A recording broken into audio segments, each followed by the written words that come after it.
Alright, Jody here. What's hot, Subers?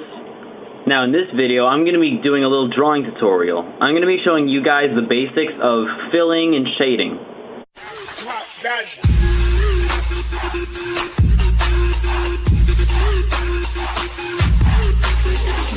Now, let me begin with value. Value is basically the darkness and lightness of every part of a drawing. So the shadows and highlights.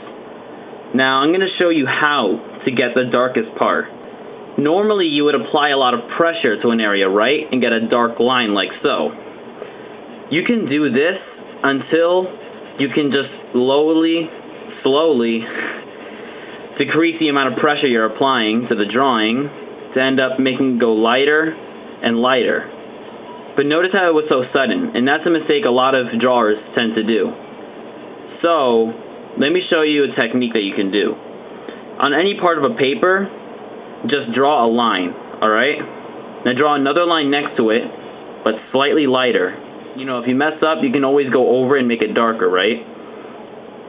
And just keep repeating until you get this kind of gradient of darkness and lightness.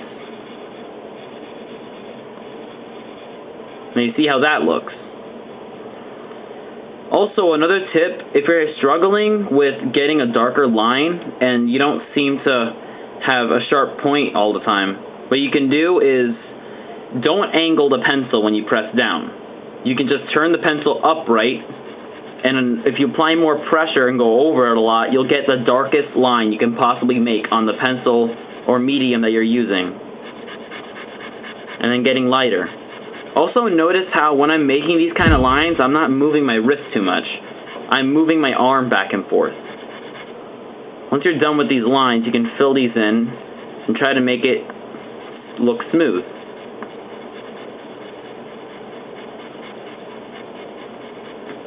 Like so. Next, I'm going to show you multiple different shading techniques. If you read manga or watch anime, you may be familiar with this one. This is called hatching. As you can see right here, I drew a little guy. Right here, this nice little hairdo. But if you look around his neck, you can see a bunch of straight lines, right? If they all have the same value, it'll give the illusion of gray-looking texture.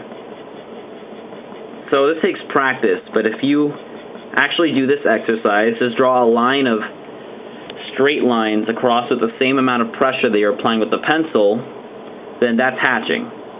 Sometimes with hatching, you can also add extra darker lines further in to make it look like there's different levels of lighting. That looks good too. It will take a bit of practice though. Hatching is pretty tricky. Another technique you can do adding on with this is called cross-hatching. Cross-hatching is just like hatching, except when you make a bunch of straight lines here, you're going to overlap with more straight lines going in a different direction. This can add different kinds of textures. This may work when you're drawing, like, you know, a knit sweater, or if you're just trying to make sandpaper or something that looks very rough, you can use cross-hatching. So if I were to draw a ball here, then let's go ahead with hatching at first. Sorry for my stammering. And then, let's do some cross-hatching.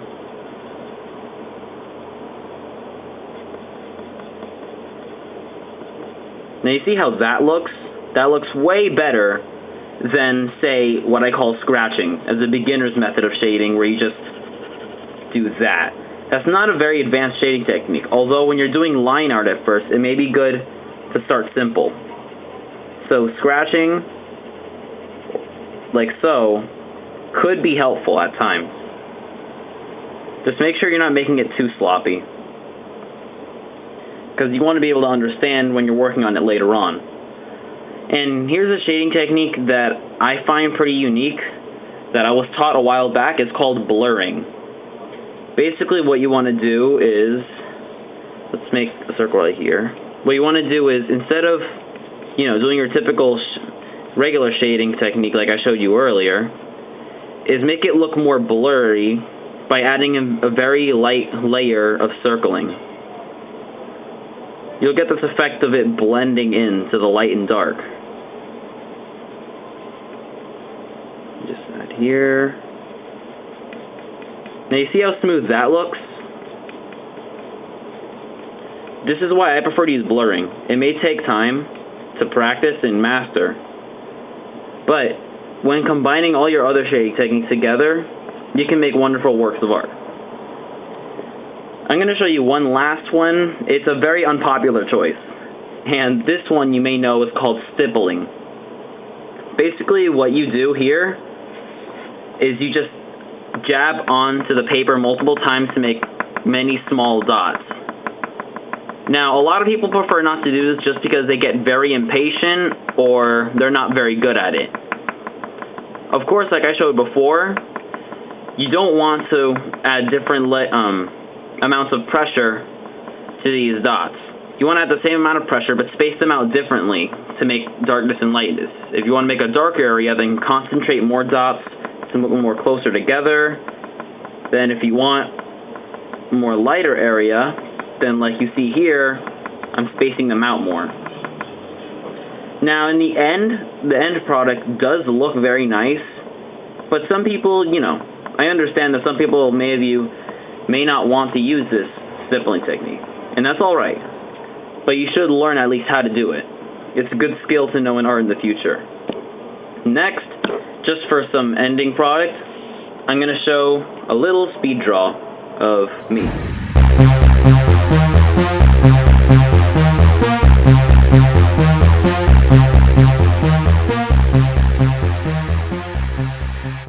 There we go. Very simple. This is how line art should look like. Although, maybe in the next tutorial I will show you guys how to do structuring, on how to make realistic human proportions and their bodies. Anyways, stay sharp, tubers.